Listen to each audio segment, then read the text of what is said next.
Mayo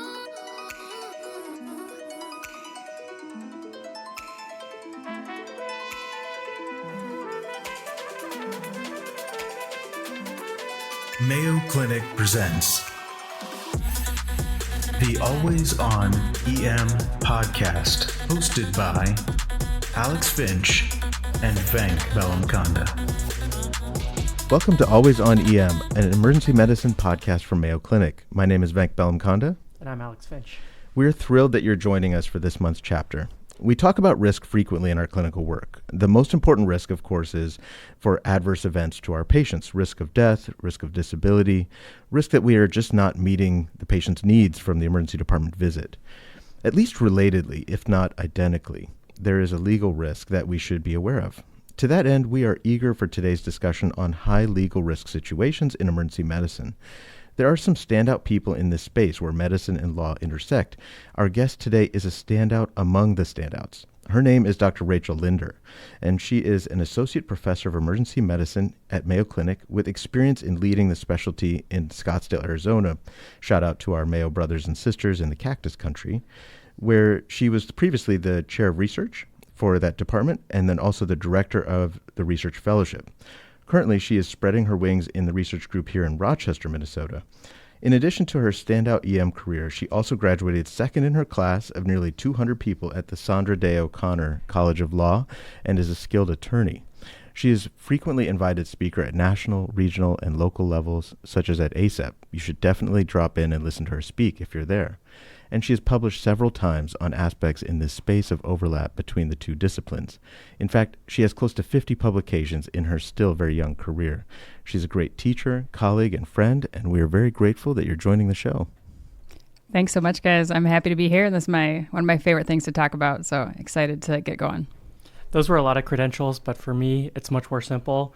Rachel was one of my seniors when I was an intern, and so I just know her as the person I go to when there's a big problem. I got to find Rachel, get the answer. Yeah. Thanks. We'll see about that. I guess it spans the gamut, right? Because I was there when you would shadow Dr. Sadosty in the department, and now you're talking about how she was teaching you. That's pretty cool. Absolutely.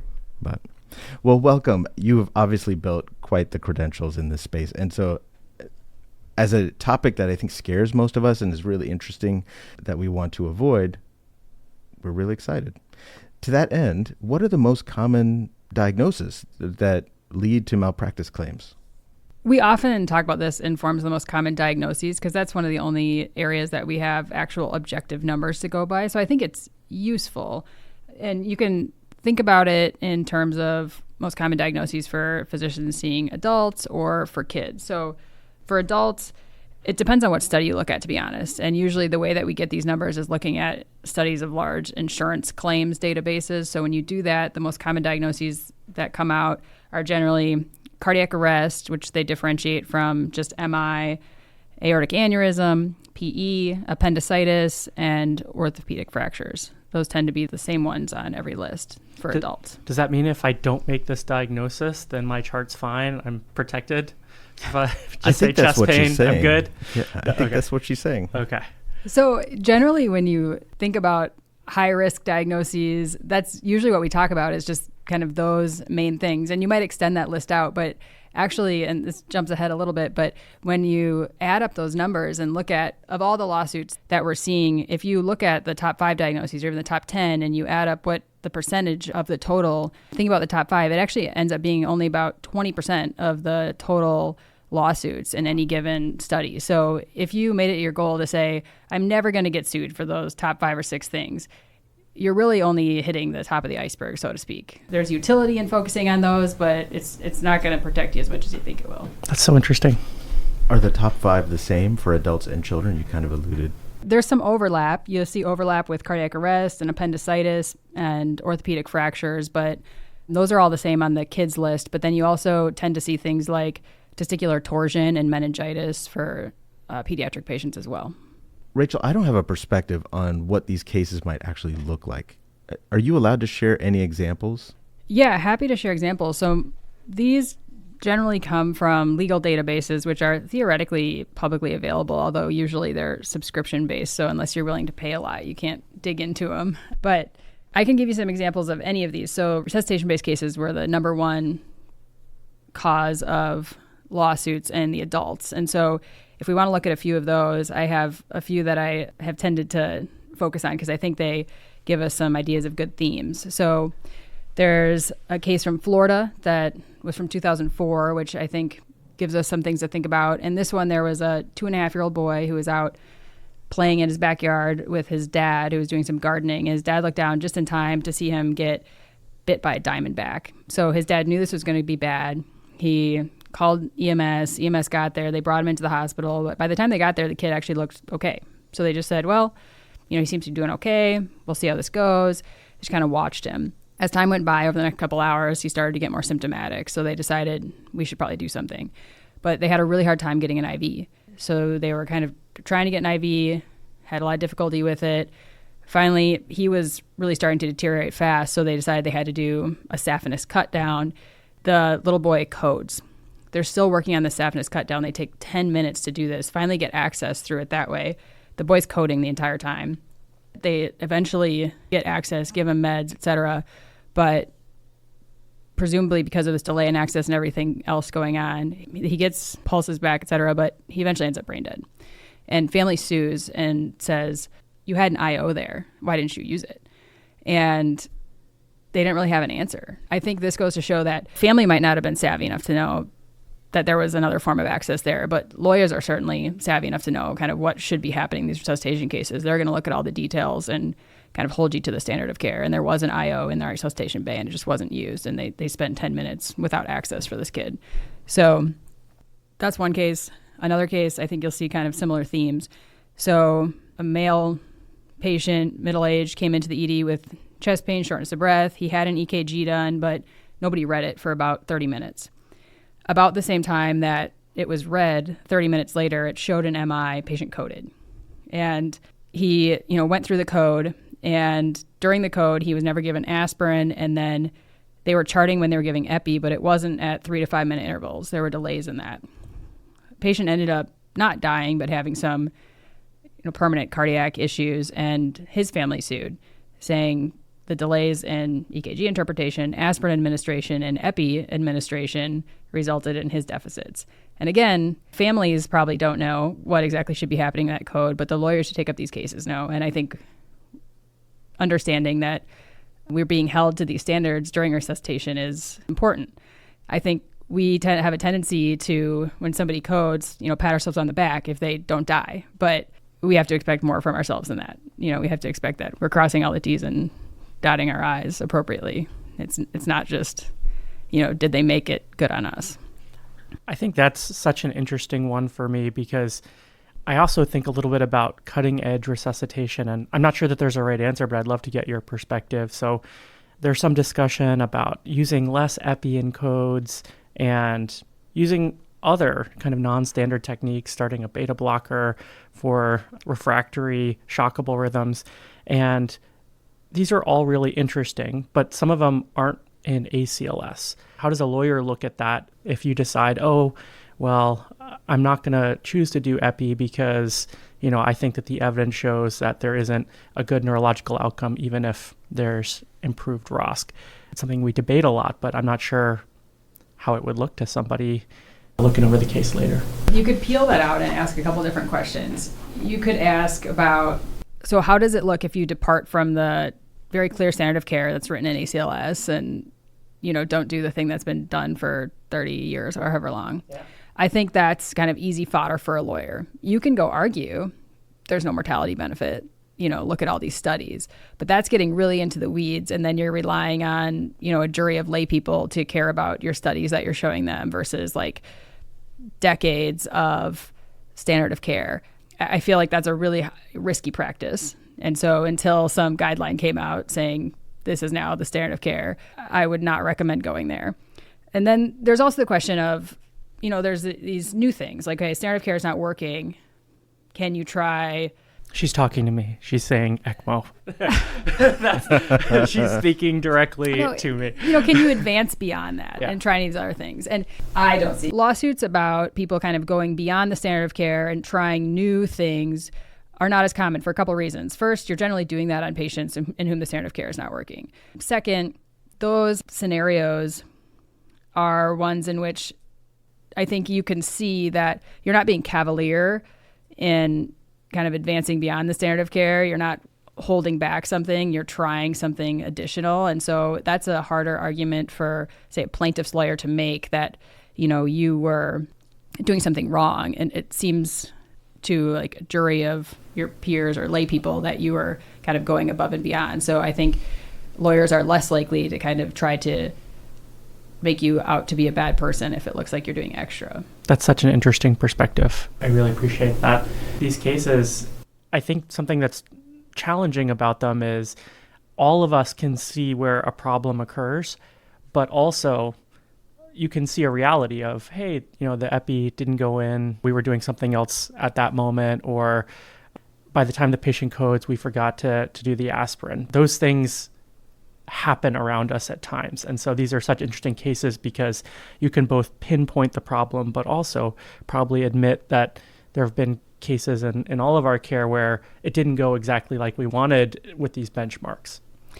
I suspect that one of the reasons resuscitation cases are so common is that there is such a black and white standard of care, and it's very easy for lawyers to look at the chart and say, was it met or not? Whereas in, so much of our other care, there's nuance, and lawyers are not physicians. They weren't in the room. They really don't know what happened there. But with resuscitation cases, it's pretty clear this is what should have happened. If there was a departure and there was a bad outcome, it's easy to say, let's try our luck with that one. You talked about a few examples of resuscitation cases.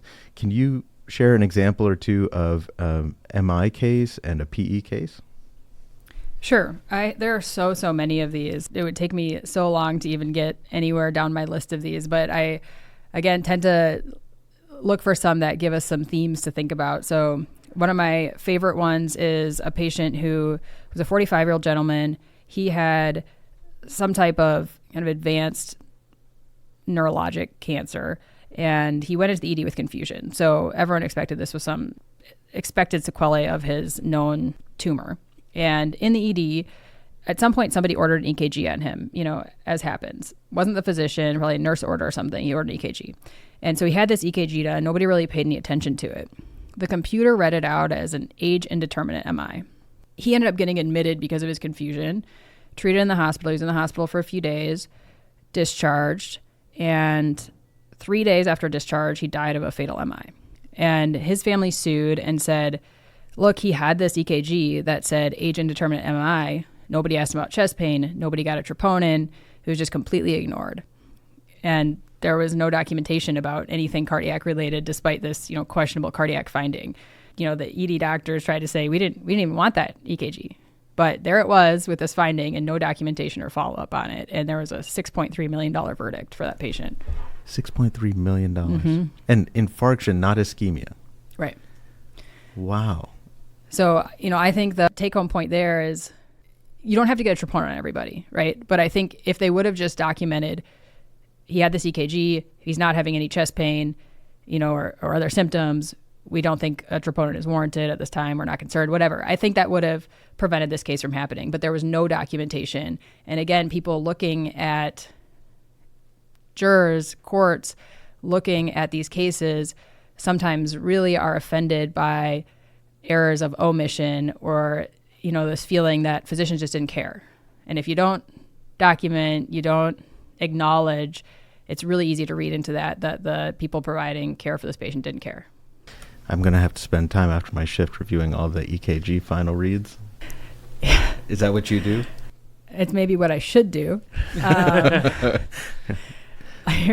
Especially since there's a prelim read. There's a computer read, then there's the tech read, and then there's a cardiologist read eventually. I try to be very thoughtful about who gets EKGs. That's probably how this has changed my practice. That's interesting because I've always just said it's a harmless test. We should get it. But this is eye-opening. Yeah. So another one, 53-year-old guy comes into the ED with chest pain. He gets an EKG, chest x-ray, a troponin, and a CTA. All of those are normal. So normal EKG, normal chest x-ray, negative troponin, and a CTA is all normal.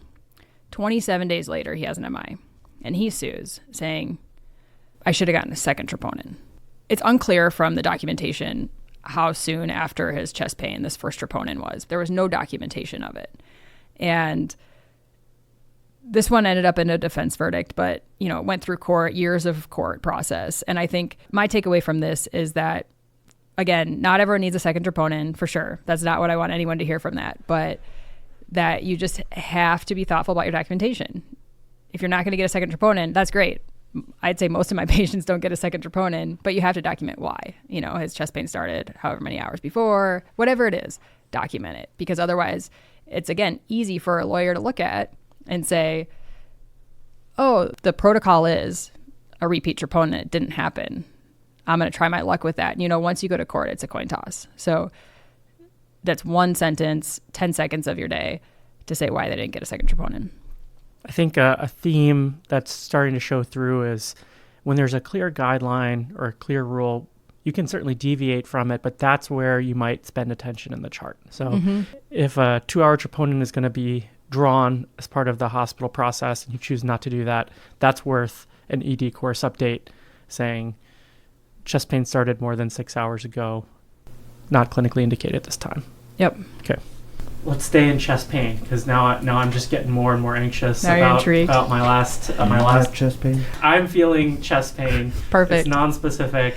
Okay. It started more than 6 hours. No, it started in the last 5 minutes. But what other stories do you have for us? This one was a female who came into the ED with chest pain. She also had a normal initial workup, so normal troponin, normal chest x-ray, normal EKG, but her story was suspicious, so the doctor decided that they were going to bring her to the hospital. They were told she was going to have to board in the ED for a little bit, so doctor communicated to the nurses, if she has any recurrence of pain, just get a repeat EKG and let me know. She ended up sitting around in the ED for quite a while. About 3 hours into her ED boarding, she did have some recurrence of pain. Instead of getting a repeat EKG, the nurse gave her some Ativan, I guess by nursing protocol or an order that was already in. Did not get a repeat EKG. About 6 hours after she was initially boarded, she did get admitted up into the hospital. She was still having chest pain at that time, had an EKG done at that time on hospital admission, and had just a rip-roaring STEMI. She ended up having, really profound heart failure from this, pretty severe deficits, and she sued, had a $3 million verdict.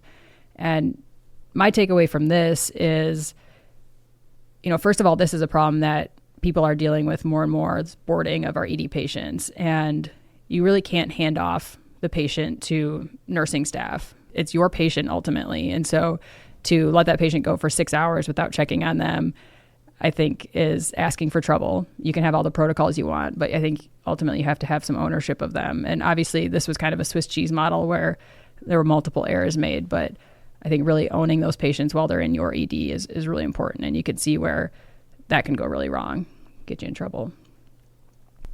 Certainly there's other factors to weigh in, but our current model now has patients who are boarding after a certain period of time are then owned by the inpatient team, even though they're physically in the emergency department, and we're not labeled on them or notified of anything anymore. How do you weigh that in a scenario like this? Right. And I worked in a place where there was a similar model to that, and I think that's a risky model, to be honest, because I think that those patients are in danger of really not being owned by anybody, because if the person who owns them is 3 floors away, I think they're less likely to get acute care when they need it or have their needs communicated. And I would still say if they were your patient and they're in your ED, you don't get to wash your hands of them. And I would make it a point to walk by and just check on them, because if something happens to that patient, 100% chance you're going to be named in that suit and you're going to get dragged into that suit. And if you say, hey, by hospital policy, I wasn't responsible anymore, I think that argument is really unlikely to save you. Maybe, but I wouldn't count on it. And at the very least, we'd be in a lot of pain for months. Oh yeah, and months going through the years. trial. I mean, these take years, right? So you're going into that lawsuit. Whether you get pulled out of it because of this policy, maybe, but does that really, prevent the heartache? I think that's really interesting because a lot of times these policies are developed with an intention of developing a very clear chain of command, which I think is a good thing to try and minimize errors. So, but at the same time, we have situations where the nurses are more familiar with us, so might come to us with a question, and in a good-natured way, we might say, hey, there's like a clear chain of what should happen in a non-emergent circumstance. That's probably the safer thing. And I think that it's so interesting to hear about things a little outside of our specific hospital lens, right? How would somebody on the outside look at this and say, well, you still got a question and you might have deferred it to the inpatient team, but you were asked a question. And it's always a very interesting thing how complicated these things become quickly. Yeah. And I think ultimately, this patient was sick enough to come into the hospital. They're sitting in your ED for however many hours. You're trying to do the right thing for the patient, popping in and just saying, you're doing okay, you're still not having X, Y, or Z symptoms, whatever you're worried about, is the right thing for the patient. And as long as it's getting communicated to whomever it needs to get communicated to, that's what it's coming down to, is taking care of the patient. So we've had a couple of interesting chest pain type questions. There was resuscitation, and did they get the specific steps in the guideline? There was a test that was done that may have been missed or not interpreted. And then just now there was kind of a delegation. How about misdiagnoses? For chest pain or MI? Yeah. So many. So, the classic misdiagnoses for chest pain is patient comes in with GI symptoms and we just decide not to go down that pathway at all. And I think that there are cases where maybe that's justifiable, but you have to understand that you are taking a risk when you're doing that and to be very thoughtful about it. So, to put some color on that, I can give you a case from Oregon, a 44-year-old guy who went into ED, and he basically complained he was having pain in his arms, some chest pain in the back of his tongue. He was seen by he's seen by a PA and staffed with a physician, and they decided this sounded like acid reflux, primarily because of the pain in the back of his tongue. And then maybe he also had some underlying neuropathy causing the pain in his arms. So they prescribed him Pepsid and prednisone. For the neuropathy, maybe. I don't know. Interesting. They sent him home and said, if your symptoms worsen, if the Pepsid and prednisone don't cut it, go back to the hospital. And he was found dead the next day in his home and had an autopsy that showed that he'd had a fatal MI. His estate sued and saying, you guys didn't do anything. This was clearly an anginal equivalent. You didn't get an EKG, you didn't do labs, you didn't do anything. And they settled it out of court. So we don't know exactly how much money it went for. But there are so many cases like that where we just think clinically, we're pretty sure this is a GI thing. We're not going to go down that pathway. We don't have access to their documentation, but if they had documented, here's why I don't think this is ACS. And we talked about this with the patient and whether or not they wanted to go get an EKG with this low likelihood, and they said no. Would that have likely changed some of this? So having seen a lot of cases like this, it can go both ways. So when you engage in some shared decision making and the patient declines, most of the time, it will still often go to court. I'm still seeing those cases come through where the patient goes and has a bad outcome, they sue, or the family sues after they die. And the argument is, we talked to the patient about it, they declined, they didn't want to do these things. And then it ends up being a verdict or, some type of outcome for the provider. But it's still going to court. I think in these cases, it's important to be the physician and provide a little more guidance than to put it on the patient's shoulders, if that makes sense. Like, this isn't one where it's like, it's a coin toss. It could be GI, it could be your heart. What do you want to do? I'm very much in the learning phase, but I think you start to see shared decision making being this huge spectrum. And it's been interesting to be a learner in this space and say, is shared decision making, we have two options and we could kind of do either of them? Mm-hmm. Or is it, well, I recommend this option, I think this is the better one, but you have autonomy and here's why we may or may not do these things. And you can see how even introducing direct language like I recommend this one is different than we have a couple of options before us. And so I don't know how those nuances work, but I can imagine that even on the spectrum of shared decision making, there's a lot to unpack. I think in the second example you gave, it's more a discussion of medical advice and somebody saying they don't want to go with the medical advice versus, I believe you're right, that shared decision making is supposed to be when the options are equivalent, and maybe we overuse it when things are not truly equivalent. Right. I think sometimes we can slip into it in this because clinically these are tough to decipher. GI, cardiac, but that doesn't mean that we get to put that clinical decision making on the patient, right? Like then we have to decide, well, one is this high risk, potentially fatal thing, and one is not. So I would say we should err on the side of testing for the potentially fatal thing. And we're not talking about tons of testing here for the most part. It's troponin and EKG, and if your pretest probability was not super high, most of the time you're done there. Really insightful. I agree.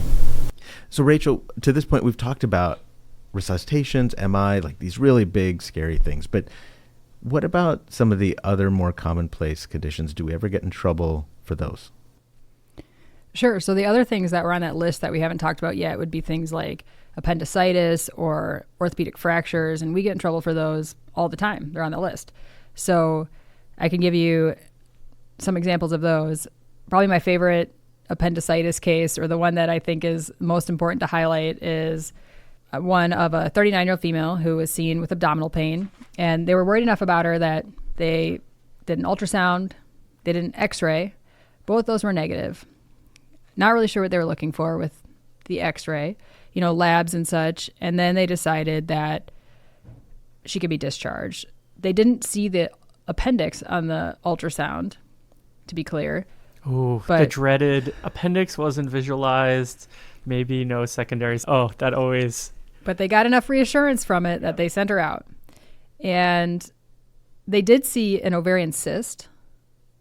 So sent her out, and 3 days later, came back, found ruptured appendix on CT. So the reason I want to highlight this case is I see this all the time from trainees where we get an ultrasound and they say, oh, she has a cyst. And I think the teaching point here is that, the normal ovulatory physiology is to have cysts. That's what fertile females have, ovarian cysts. And so when you see that, that should really mean nothing to you.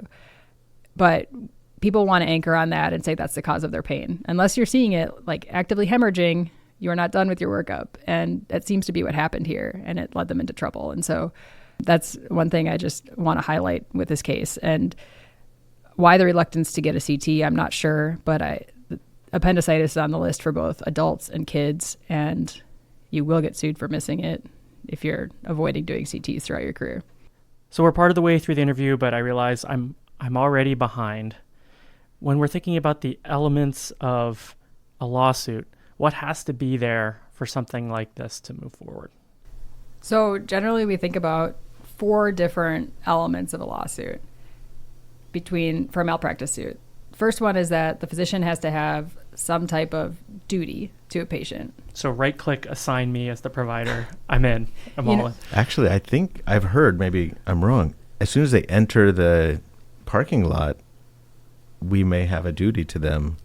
Right. In the emergency department, when they become a patient, which technically is within 250 yards of the ED, there's implied consent that they're your patient. So got it. You have a duty. Okay, duty. All right. And then you have to breach that duty, or you basically don't perform your duty in some way. So you have a duty to provide them the standard of care, and then you have to violate the standard of care in some way. And we've been going over, the guideline says they should get epi, and I didn't give the epi. So I breached the duty. Okay. Yep. And then that breach of duty has to cause them some type of harm or injury. And then the last element is that your breach of duty has to cause some harm or injury that's kind of measurable or objective. Okay, that makes sense. So duty, breach, cause, harm. All right. Now I have a formula for my fear. I like it. So that was a great API case. You mentioned ortho. Right.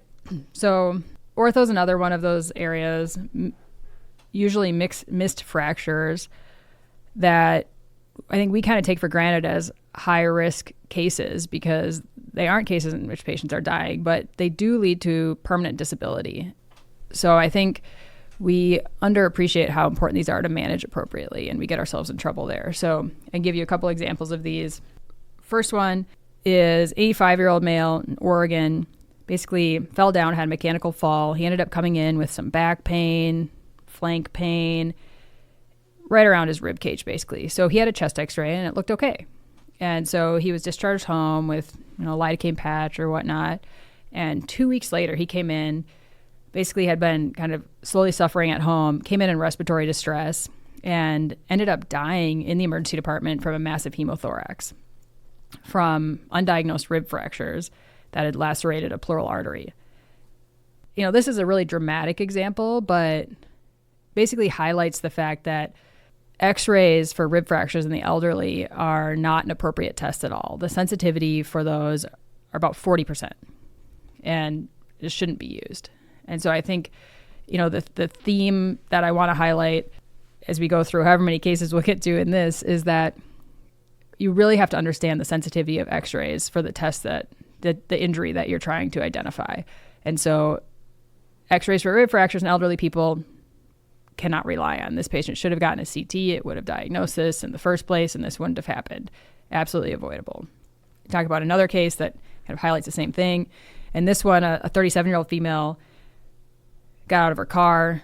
She basically tried to step over a curb, missed it, face planted, fell right on her face. She happened to be right outside of an urgent care. So she went into the urgent care, and the urgent care doctor said, I'm sorry, all I have here is x-rays, and those are no good for you. So you've got to go to the ED. Well, the ED physician x-rayed her face and went to the radiologist, who said no evidence of fracture there. And so she left. Her jaw was kind of never the same. She couldn't chew, was just not moving right. So 3 weeks later, she went and followed up with an ENT doctor who did a CT of her face, and she had a really displaced bad mandibular fracture. And she sued both the emergency physician and the radiologist. And what came from that is they found the emergency physician was at fault, but not the radiologist, because what came out in the trial was the emergency physician should have known better than to get the mandibular x-ray, which is only about 60% sensitive for fractures. It's not the radiologist's fault he couldn't see it. That's just the truth of a mandibular x-ray. But it's the emergency physician's fault for even ordering it. And again, the theme being you need to understand what you're looking for and the utility of x-rays for doing that. And, we could keep going with x-rays for hands and feet.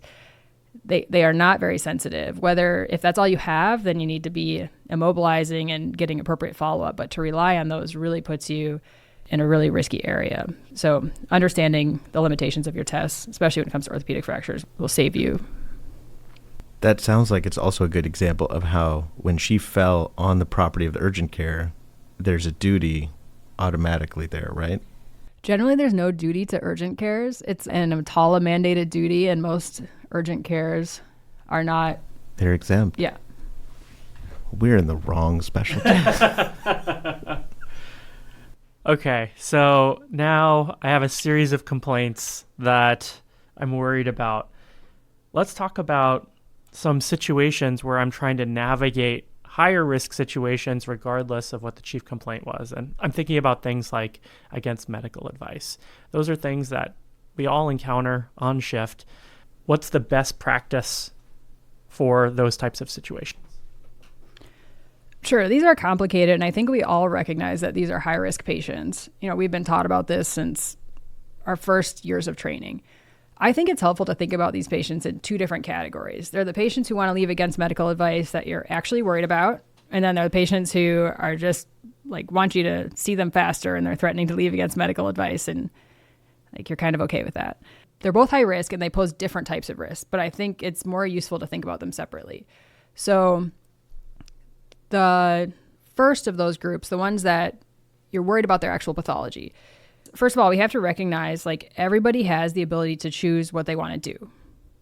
We'll start with that premise. People have the ability to choose what they want to do with their own bodies, make decisions for themselves. asterisk, assuming they have capacity to do that. And I think we have to be really careful and better about documenting people's capacity to make decisions to go against our medical advice.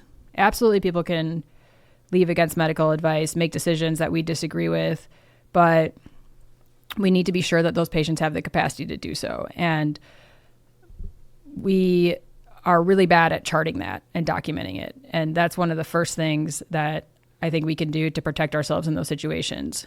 We are so used to having them sign a form, and most of the time when you look at those forms, they don't say anything about capacity. I tend to not have them sign a form at all because I find them to be a bit antagonistic.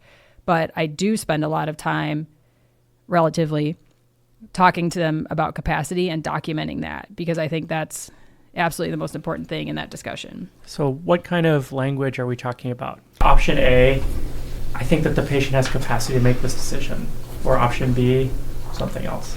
So option B, something else. But I will say, when I've looked at these cases, I've never seen a case about capacity where there was any documentation in the chart about capacity at all.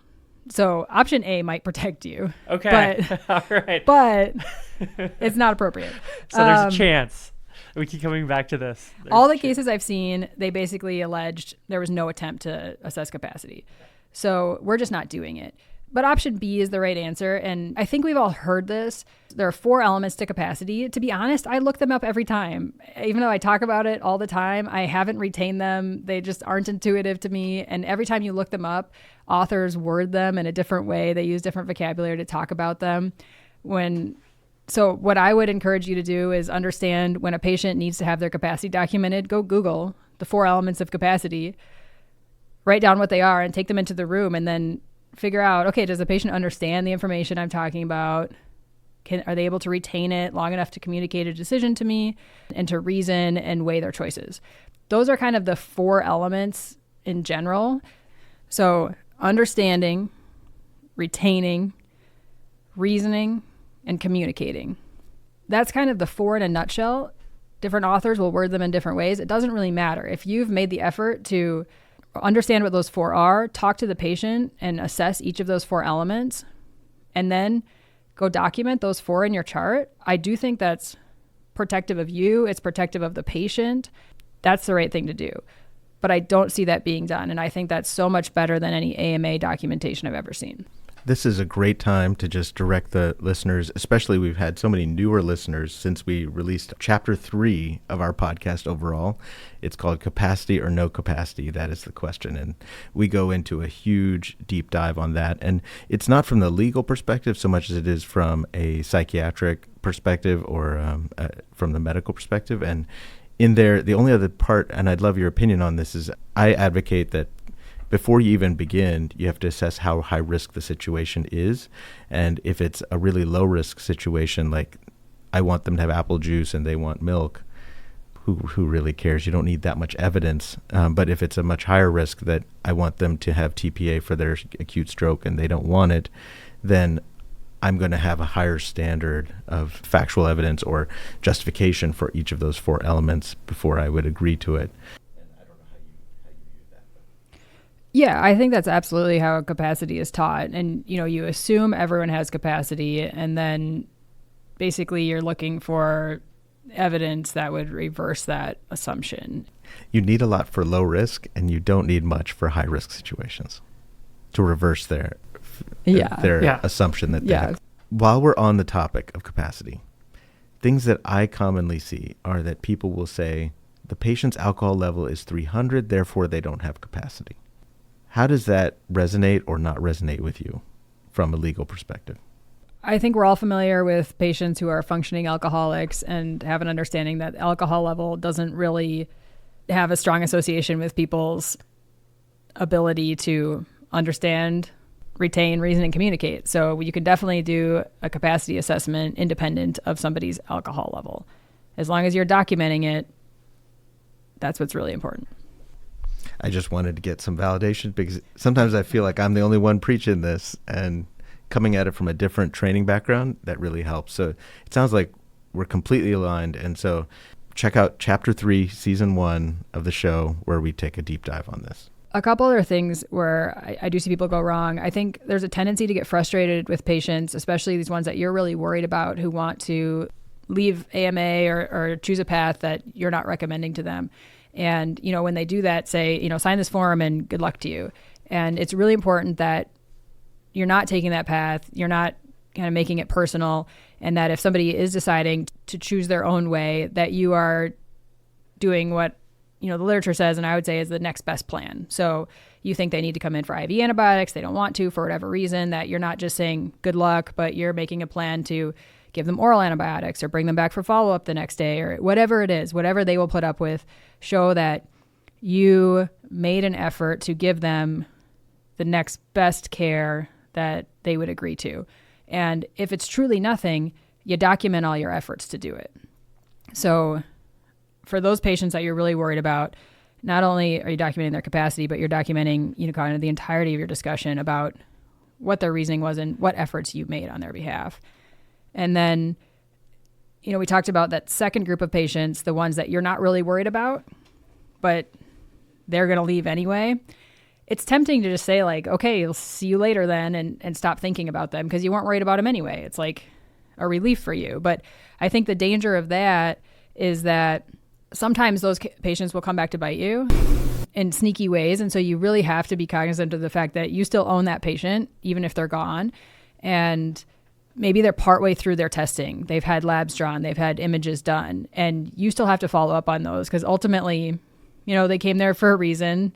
They have results pending and you own those results. And so there have definitely been situations where there were incidental findings or lab results that didn't get communicated to the patient, and then the physician or provider got themselves in trouble because they didn't follow up thinking that patient was gone. And that's not true. That patient's still your responsibility. Just as we did with the other topics, can you bring any real examples of AMA-related lawsuits so that we can really make this come to life? Yeah, I have a lot. So I can give you a case. A gentleman who came in with a concerning headache. This was a Florida case. Basically came in. So Florida man. I don't know what that means. That? No. Oh, later you should Google Florida man. Okay. Came in with a bad headache. Right away, the person that was really suspicious for a subarachnoid. He consented him for an LP. It's unclear to me if he did a CT or not, but doesn't really matter. Consented him for an LP. At some point, the patient said he declined and said, you know what, I'm just going to go home. I don't want it after all. So physician was still worried about him and had him sign an AMA form saying, I understand that I could die, whatever. So he signed the form, went home, was found dead. And family sued saying he must not have really understood that this was dangerous. Like, we don't know what you said to him, but he's a very reasonable guy and he would never have gone home if he realized he could die. And went to court and there was a $9 million verdict. There was a signed AMA form, but there was nothing else in the chart about the discussion. And I think it highlights that this form itself cannot be relied on. It's not enough. Look at your AMA form next time and see what's on it. It's like a checkbox and a signature line, and that's it. So it cannot be relied on. Similar case, Illinois, a man came to the ED. He had a chest pain, an EKG that had some signs of ischemia, not a STEMI. And his physician wanted to admit him, work him up as such, and he decided he wasn't really a good time for him. So he went home. Physician had him sign an AMA form, said you really got to come back. At the very least, you have to follow up within a week and get this taken care of. And he didn't, and he died at home. His family said the same thing. I don't know what you said to him because it's not documented, but clearly you didn't communicate this well enough. There was a $5.5 million verdict in that case. Interestingly, in that case, the jury said, we see your AMA form, and we're going to take this $5.5 million verdict, and physician, you're half at fault, and the patient is half at fault. And that's how they use that form to apportion fault. I mean, I could keep going with those, but I think you get the point that these AMA forms alone are not sufficient. It sounds like it's the documentation of the conversation, first having the conversation, and then documenting it thoughtfully is going to be the most important. So we talked about more on the patient where we're worried and they're leaving against medical advice. But I bet there's some potential risk in the patients, like you mentioned, that they left because they didn't want to wait any longer, and we have outstanding test results and things. How do we approach that? So these patients also can pose a challenge to us for a variety of reasons. I can highlight some of those with some cases. So one of these cases is from Massachusetts recently, just last year. In this one, there was a 47-year-old gentleman who came in as a trauma evaluation. He had fallen off a roof, and so it was a big trauma alert. He got CTs of everywhere, including his chest. And from a trauma standpoint, I don't know what injuries he had, but one of the reads showed that he had a pulmonary nodule. There's some conflict over whether or not he was ever told about his pulmonary nodule. He had a hospital stay related to his trauma. He was ultimately discharged. About a year after that discharge, he developed liver metastases and then was subsequently diagnosed with a lung cancer, and he died a month after that. He went back and sued the initial trauma team and said, "You guys never told me about this lung nodule." And they said, "Yeah, of course we did, but it was never documented." He sued, and then after he died, his estate continued the lawsuit and got nearly a $6 million verdict for, failure to communicate that lung nodule. And you can see how easily that would happen. I mean, he was a trauma eval. This was not about the lung nodule in any way. And I think this could happen to anybody. This wasn't quite the example you gave where a patient left early, but that could happen to so many of these patients who left early. If you don't have a system to call these patients back and let them know about things that were probably irrelevant to their ED visit, but potentially relevant to their lives in 10 years, you're absolutely on the hook for that. That makes sense. And so much of what we're talking about revolves around discharge. So what in general advice do you have for us when we're discharging patients, especially in these unusual or irregular circumstances? I think discharged patients, which is a lot of our patients, make up another high-risk category that we take for granted, because unlike patients that are getting admitted and you're handing off their care, for this group of patients, we're the only ones that are owning their care. And half the time, we have no idea what's going on with them, right? Like, we don't know. They don't have a diagnosis. They came in with symptoms. We kind of looked for the emergency things, and then we tell them, "You look okay today. We don't know what's going on, but you look okay." So I think one of the issues that we see over and over again and the allegations is that we missed the diagnosis. One of the ways we can avoid missing the diagnosis is to not commit to a diagnosis on the discharge instructions. We see that a lot, right? They come in with some vague abdominal pain and we call it gastritis or we call it gastroenteritis, but actually we don't know. We just know that their workup was okay. I would caution and counsel people to avoid committing to a diagnosis if you don't know. It's okay to just say it was abdominal pain. And here are the reasons you should come back. And you have that discussion with the patient and you write it down. You can have kind of a long heart-to-heart with the patient and make sure they understand and be like the best doctor. But if you don't write it down, it's almost like it didn't happen. And that's not just from a legal standpoint. Like, we know that they're not retaining a ton that you're having with them verbally. So you've got to do both parts to really, do right by that patient. And then, when you do that, remember that on average, these patients are communicating at about a 6th to 8th grade level. So you've got to keep it simple. My general recommendations there are don't overcommit to a diagnosis, because that can really pigeonhole you. And then people get frustrated appropriately that they didn't have kind of the full picture in mind. Whatever you're communicating to the patient in the room, that's great, and do that. But then you got to document the same thing so they, really have a chance to understand and read at home what you said, let their family see it, whatever. And then keep that communication really simple, 6th to 8th grade level. As I was preparing for this discussion with you, I was thinking about adding another one, and I'd love to know what you think about that. And that is document whatever's still pending, and then also whatever the plan is to close the loop on those things. I'm assuming that is in line with everything that we've been talking about. Yeah, I think absolutely. If they're going to get a phone call or we're following on their urine culture or something, because I think one of the reasons that's so valuable is we think that they're going to get a phone call, or, we think that we're going to send this antibiotic to the pharmacy, but if it doesn't happen, it helps them to be able to help close the loop on their own end, or let us know if, it's just one more safeguard if things didn't go as planned. So I absolutely like that and think it should be added. I love hearing all your examples for things. Do you have any examples of how discharge instructions were like the focal point of the litigation? Depends how you want to be scared today. One of them, again, that I think you could all see ourselves in the situation, most places now with these EHRs have templated discharge instructions, which are great. A lot of these you can use without changing. One of these led to a tragedy. There was an elderly woman who came in and she had hypokalemia and was thought to be secondary to some of her meds. She was discharged home after this was corrected with discharge instructions that were supposed to be for hypokalemia, but they inadvertently gave her discharge instructions for hyperkalemia. And she followed those instructions to a T, and she died. So it ended up with a $100,000 settlement. It would have been higher if she wasn't elderly, presumably. But, that is so easy to see how that could happen in a rapid-paced emergency department. Another one, a woman went to an urgent care, and she had shortness of breath and an elevated D-dimer, and the physician said, you've got to go to the ED to get this taken care of because I can't get a CTA here. So sent her to the ED.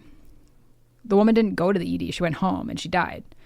And her family sued saying, like, what terrible care is this? She had shortness of breath and elevated D-dimer and you sent her home. And the doctor said, no, I didn't send her home. I sent her to the ED. But her discharge instructions just said shortness of breath. And there was nothing on there that said go to the ED. So again, I think we all believe that this person had the appropriate discussion, but it was not documented. And she's ended up settling for $2 million. You absolutely have to document it. And another one, there was a baby who was born prematurely. She had retinopathy of prematurity. So it was important that she go see an ophthalmologist pretty shortly after discharge. She was set up specifically to see a certain ophthalmologist. They sent the baby home with the mother, told the mother to go follow up with this one. When she called to make the follow-up appointment, that ophthalmology office was closed, not taking patients. So the mom called around, found another ophthalmology appointment like a month out. By the time she took the baby there, baby was blind.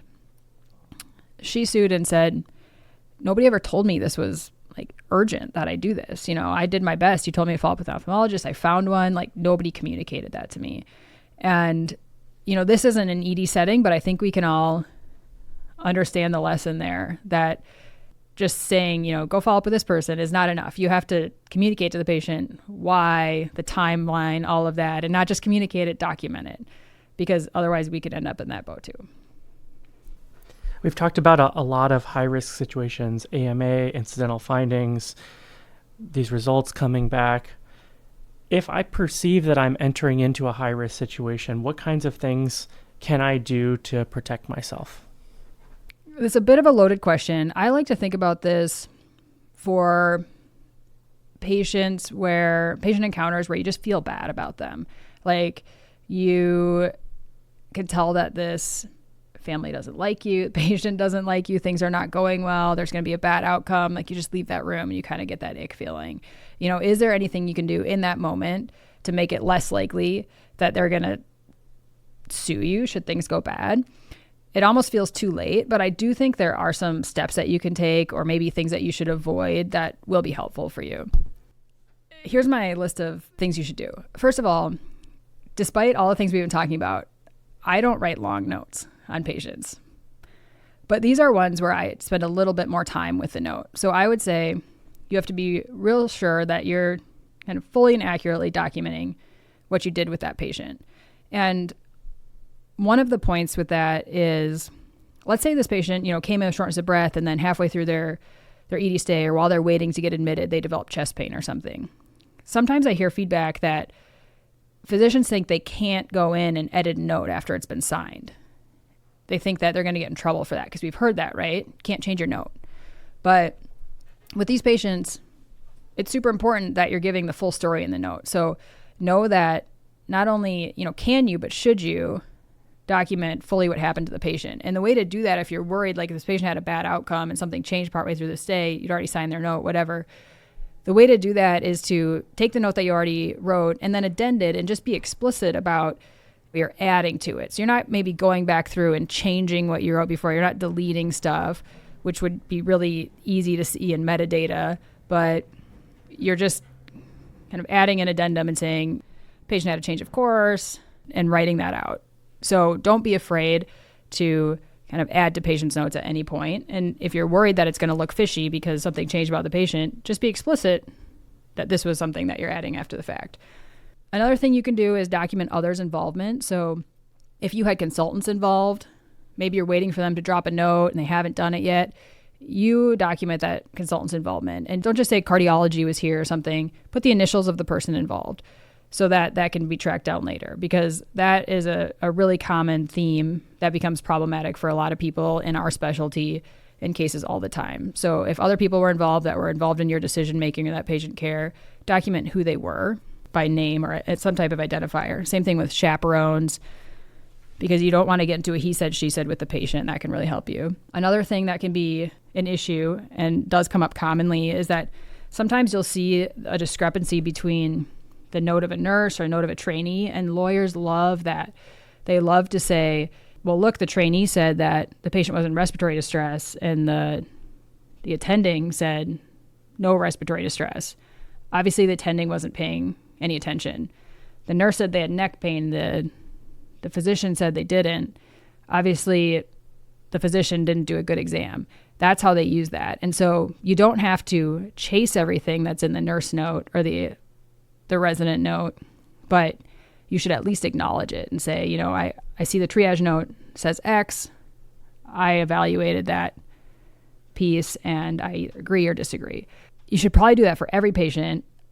I won't say that I do, but for these patients where you're worried about them, it's worth going back through the chart and making sure that you're evaluating for any discrepancies so that you're avoiding that situation, because that's one of the things that lawyers are explicitly taught to look for, is any discrepancies between nursing notes, physician notes, resident notes. Is there precedent for how nursing and physician notes are evaluated by courts? I can give you a couple examples of this. So first of all, in this book called The American Jurisprudence of Facts, which is basically where lawyers are teaching, you know, other lawyers how to bring malpractice cases. They basically say this is a great strategy to demonstrate that physicians are not providing good care in malpractice cases. And I pulled out a clip from that where they're saying this is something you can look for. They say, the value of recognizing the difference between a brief note of a busy physician and the more leisurely and fuller account of a nurse working an 8-hour shift and virtual constant attendance on the patient should be readily apparent.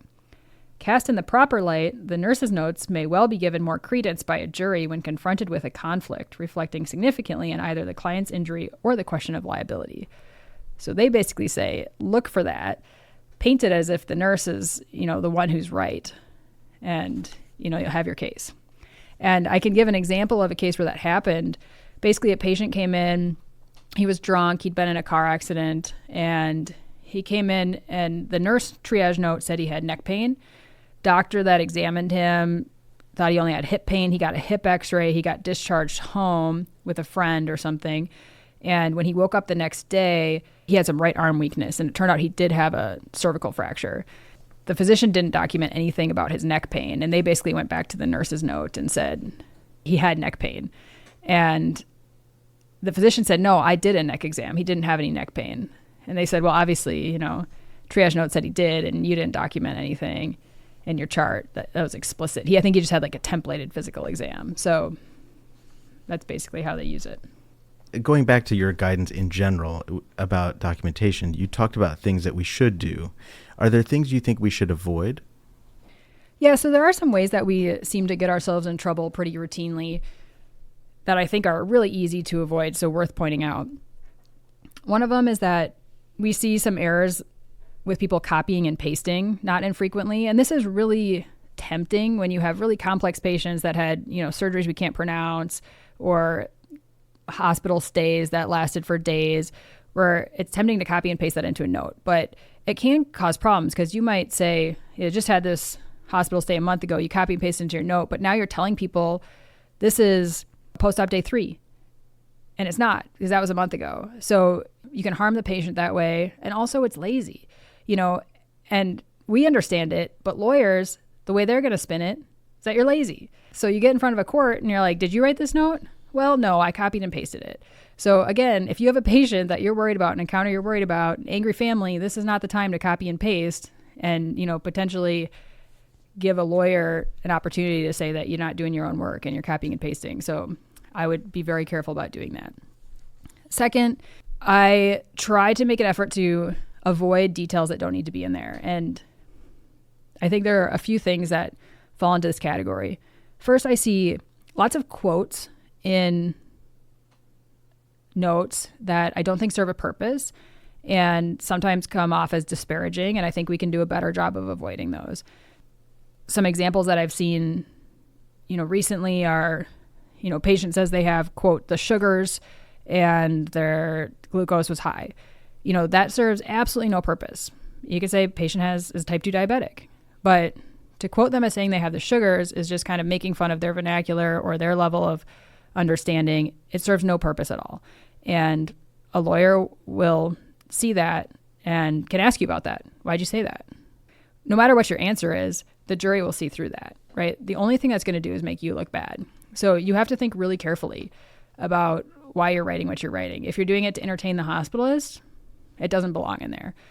There's a lot of good literature too that we as clinicians use quotes more often for people of color, people with disadvantaged backgrounds that, we are guilty of using that to disparage people. So I'm not saying quotes never serve a role, but we have to be really, really careful about how we're using them and if they're necessary. Other details I pulled from a note the other day, patient was at a Trump rally. Regardless of your political affiliation, if something goes wrong with that patient, that's not something that's ever going to help you, and it can definitely hurt you. So some of those details just don't belong there. You want to say they're at a political rally because maybe that's relevant to their history, fine, but it doesn't need to be any particular politics mentioned in the note. So I'd be very careful about that too. Another thing is using templates to make your involvement look more robust than it was. So we see this in the clicking of the template for the 10-point physical exam or review of systems. Patients are now seeing these charts basically immediately, and they're going to know, did you look in their ears? No. Well, then why'd you chart it? This can be super inflammatory. There have been studies on this that show that basically half the time our charting is fraudulent because we're using these templates. So we have to be really, really careful about doing this. We should be careful about it all the time. But if you have a patient or family that's already upset with you, documenting something that didn't happen is a way to incense them even more. And then, falsifying the chart in any way. This is something that should never be done. It's silly to think that people still think they can get away with this in the era of metadata and electronic charts, but it happens all the time. And there's huge consequences for that. Just to scare people again, this still continues to happen. I can see the temptation when it was like you're writing in pen and you could scratch it out or something. But now if you do this, like the computer saves everything. So we know when it was deleted, what it was replaced by, everything. There's really no way to falsify a chart and not be caught. But if you do this, not only do you automatically lose your credibility in court immediately, but in a lot of states, you can immediately lose your medical license. So, there goes your life for your professional life. You can lose your malpractice insurance. A lot of insurance has riders that say that if you're caught falsifying the chart, your malpractice insurance no longer will cover you. So you're on the hook for the entirety of any claim against you. And then you can be open to punitive damages. So there are states where they don't allow punitive damages in malpractice suits, but this can be an exception to that. If you're caught falsifying the chart, then you can be open to those. So those are the ones where you see those, bazillion-dollar lawsuits. And this is a way to get yourself subject to those. So can you imagine losing your license, losing your malpractice coverage, and being open to punitive damages just because you tried to cover up a mistake? It's just absolutely not worth it in any way. So, Rachel, this has been incredible. I always learn so much from your talks, and I would encourage all of our listeners, if you see Rachel's name at a conference, go to that talk. For our listeners, if you had to sum up and give them a couple takeaways, what would you say? Well, I'll try to boil it down to a couple. First of all, you have to be a good clinician. Follow accepted clinical practices, especially for those high-risk clinical conditions. You're not going to get yourself out of risk by doing anything but the right thing clinically. So you've got to know standard of care and you've got to follow it. You have to document what you did. I think for the most part, people are practicing good medicine, but if you're not documenting it, you get yourself in trouble. So, document what you did, especially for kind of the cases that we've talked about, those instances. We need to assess and document capacity more often. Don't be afraid of that. It's not a complicated thing. It's like 4 elements. If you're doing it right, it just takes a couple minutes. I think once you start doing it, it becomes a lot easier. So I'd encourage everyone to make that a part of their daily practice. provide appropriate discharge instructions, and remember that that's really a continuation of our care. It's not an afterthought. Ensure that you have a system for following up on delayed results. Again, that's a part of the process that we should own. And as people are maybe leaving more often than we'd like, earlier than we'd like, we have to own that part of the process too. And then I think really it just boils down to caring about your patients. I think you'll do all of these things naturally if you really care about what happens to these patients. You're going to provide them good care. You're going to talk to them. You're going to make sure that they're on board with everything you're doing, and you're going to make sure that they understand what should happen after their care. It's just going to come naturally. So if you care about them, this will just be kind of normal. The best interest of the patient is the only interest to be considered. There you go. The Always On EM podcast, hosted by Alex Finch and Venk Bellamconda.